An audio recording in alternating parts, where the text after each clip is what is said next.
What's up, good people? It's your man, Investing with Cam. I hope everyone has had a great week and is having a great weekend. And I hope the week ahead of you is amazing as well. But I wanted to jump on here and give you guys an update on what I'm doing and how things are going. I hadn't posted a video in a few days. And so let's jump right on in here. And so I'm going to put in here my favorite ETF that if you've been following along with me, you know is AIPI. And so as we can see here, AIPI is down 18 cents as of Friday, or more so 17 cents because it went up 1 cent after hours. And let's take a look at all time. AIPI is down $8.70 all time, or max time, but like I've told you guys, AIPI is going to go back up as soon as the market itself starts to go back up. So this $8.70 being down is deceiving. If you ask me, it's not a true tale of the story, so to speak, as far as AIPI. And if you were to reinvest your dividends and include those dividends, then most definitely majority people who own this ETF are probably up all time as far as in their account. But if we take a look here at my position, I own now 67 shares, so I own a few more shares than what I did the last time I made a video, and my average cost is $39.52. So with that being said, that has me up $151 total, which is a good thing. And if you know what I'm trying to do, I will get 500 shares of AIPI, and then once I get those 500 shares, I'm going to stop putting money into it and just let my dividends reinvest and build up that wealth and that snowball that way. So just a little bit of history just to kind of show you guys that I am purchasing shares and how I've been going about it. So if we look here on the most recent purchase I had was on the 23rd, in which I purchased 2 shares on the 23rd here. Then you can see on the 21st I purchased only 1 share. Then on the 20th I had 5 different purchases, in which they equated to 2.5 shares total that I purchased on the 20th. Then on the 19th, you can see where I purchased 1.5 shares on the 19th, and some of my other recent purchases this month. And so pretty much all of my purchases have been this month, as far as all 67 shares. And if I could continue to purchase that many every month, then I would literally have my 500 shares in a matter of no time. But I'm not sure if I can continue purchasing that many shares every month, but we'll see. Because if I can, it'll be amazing, to where I could turn around and start investing in other ETFs, because right now I just want to invest in ETFs because they hold more than one stock, and as well their distributions are typically better than what single stocks pay out, in which you can also get these monthly distributions from ETFs, to where majority stocks do not pay out monthly. And so once I get my 500 shares of AIPI, I'm going to purchase and get up to at least 500 shares of QQQI. And some people may say that may be counterintuitive, because of the stocks that QQQI holds and AIPI holds are some of the same stocks. But the reason why I want to invest in the QQQI is because it has all 100 stocks that are in the NASDAQ, okay, in which AIPI doesn't particularly operate that way. So there are some stocks that NEOS is going to have that AIPI is not going to have. And as well, stability. if we look here, and this ETF has been out about a year and a half, so about 6 months longer or 5 months longer than what AIPI has been out. But if we look here, it's only down 25 cents all time. So that shows a lot of stability to me that this ETF has. And as well, it has a really good distribution rate, which is about 14%. Is half in a sense of what AIPI is, but 14% is still considerably high when you can compare this ETF distribution to any other ETF or to any type of stock. And so as you can see, I only have one share that I have right now, and I purchased it on the 23rd. But like I said, I'm going to be purchasing a lot more shares of QQQI. I don't know if I'm going to just dump all my money into AIPI first and then start buying more shares of QQQI, and or I might buy 1 or 2 shares of this ETF and then buy 5, 6, 7 shares of AIPI. But I just hadn't really worked those details out. But I do know that I'm going to build up my amount of shares in QQQI to where I want at least 500 shares of it.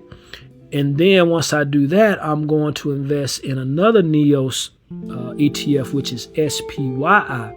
And it holds all of the stocks that are in the S&P 500. So that's over 500 stocks that this particular ETF holds, which is amazing. And so I'm going to be purchasing this one as well. I don't have any shares just yet of it.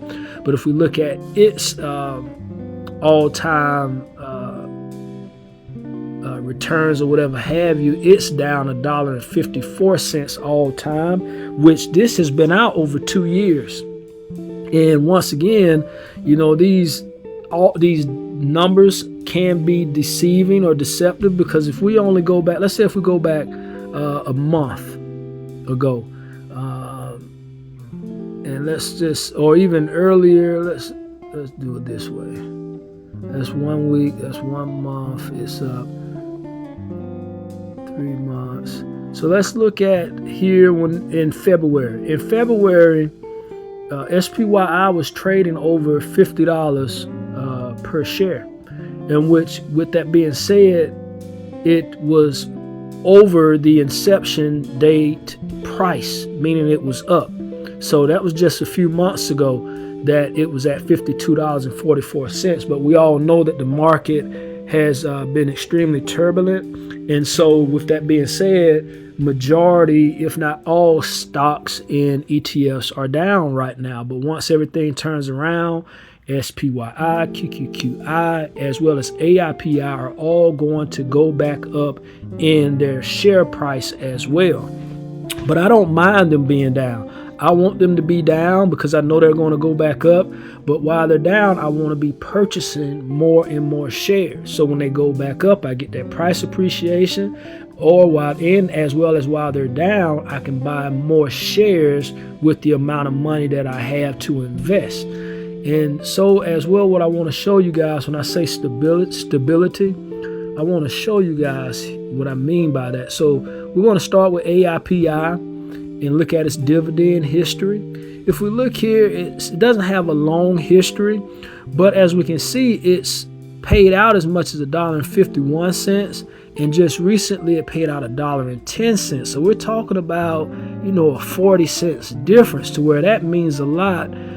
When you own, let's say if you own 1,000 shares, that 40 cents per share difference makes a big difference in your distribution. So like I say, want to build this up first because of not only the high dividend yield, and as well I believe that it's going to go back up in share price. I can catch it at a lower price too right now, and if it only pays out $1 over time, if it just stays at $1, I'll be satisfied with that, because that is a really good distribution to receive for 500 plus shares, and then just reinvest that money and just build it up until I could get to $2,000-$3,000 a month, and then I could start taking that money and paying bills with it, you know.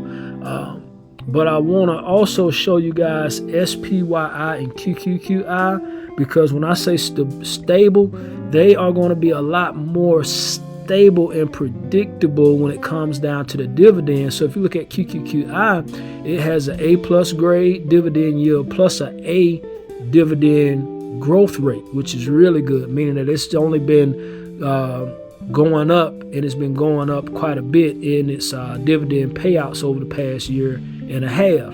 So if we look here, the lowest price or lowest distribution it's paid out is 53 cents, which if you compare it to the highest, it's about an 11 cents difference, but that's only that one time. Other than that, this ETF has been paying out at least 58 cents per share distribution wise, up to about 64 cents. So it's not a huge difference in what it pays out, and it's highly predictable and it's highly reliable when you're talking about being able to live off of your dividends and know what type of money you may be getting each month from your distributions. Now let's take a look at SPYI, which has been out the longest of these three ETFs. And we're going to go to dividends. Its dividend yield is also an A+. Its growth rate is only a C, but I'd rather have a C than nothing at all, meaning that it has been growing its dividend. So if you take a look here, it has 2 years of consecutive dividend growth, as well as 2 years of consecutive dividend payments. So if we take a look at SPYI, if you look, it's extremely predictable. You're talking about, for the most part, anywhere from about 47 cents to about 50 cents per share. So I would say on average, it's probably about 49 to 50 cents per share is what we would be getting in distributions per share every month with SPYI. So it's a ETF that you could rely upon as far as knowing, okay, well, my Cardinal is $500 a month. So you know you'll be right around at $500 a month, depending on how many shares you have, if you invest into SPYI or QQQI. Like I say, AIPI is a little bit more unstable, but I still like it, and I still believe in that ETF in the long run. And so what else I want to show you guys is this. So this is going to be AIPI. This is the dividend calculator. This is me dripping, basically, my dividends being reinvested. That's my 500 shares that I want to be at. No more annual contribution, 15% tax rate. No expected dividend increase nor share price appreciation, which I could be wrong about. The share price could most definitely, and I feel will appreciate. The dividend, I can't really say, but as if the price is appreciating, as far as the share price appreciation is appreciating, then the dividend is going to appreciate as well. So this most definitely could be wrong, but this is just an idea and showing you guys why I want to invest in AIPI first. My ending balance would be $357,000, and that's off of roughly about we're just going to say about $20,000 invested, and that's in 10 years, and my annual dividend income in 10 years would be about $138,000 a year. And that's just saying that everything stays the same with AIPI. There's no drastic changes in it. And I would be making almost $138,000 a year according to Market Beat in their dividend calculator. So then with the other two ETFs, which is QQQI, let's look at that one first, because it has a little bit higher distribution than what SPYI has. That's also monthly. We're going to say 500 shares. No annual contribution at that point. Expected, I'm just going to put 0, even though, as we did see, the at least as far as the dividend was increasing over this time frame that it's been out. But I'm just going to put 0 there, and we're going to calculate it after 10 years. We're talking about an ending balance of 88, almost $80 $9,000. We're talking about annual dividend income of over $14,000. And so that would be, and I would basically just let the dividends keep reinvesting with QQQI and SPYI even after 10 years. I wouldn't even touch that money unless I just needed it, because $130,000 is more than enough money, at least at this point in time, for me to be able to live off of coming from AIPI. But if something was to change, like I said, with AIPI and it has a down month, even though I would still have a ton of shares to where even if it's only paying out a little less, I would still make probably enough money to be able to get through the month. But I would have QQQI to rely upon. I would have SPYI to rely upon. But let's take a look at SPYI. That's 500 shares. No more annual contribution. Even though we did see the dividend increases for SPYI as well. And then we're going to calculate it after 10 years. We're talking about $72,000 and almost $10,000 a year in annual dividend income from SPYI. So just off of SPYI and QQQI, if we put those two together, that's over $25,000 a year in dividends, which equates to over $2,000 a month. To where for some people that's more than what they make a year, and as well that would be extremely good supplemental income for a lot of us out here, including myself. But I just want to show you guys that, and like I said, this is just an idea. Things could change. It could be more money a month or a year. It could be less, but that's just trying to show you guys an idea of what my plans are concerning my investing and what I'm investing in. But again, it's your man, Investing with Cam. I hope everyone has a great rest of your weekend, and I hope to talk to you guys and see you soon. And don't hesitate to like and subscribe and leave any comments on my channel if you would like. Thanks again. It's your man, Investing with Cam.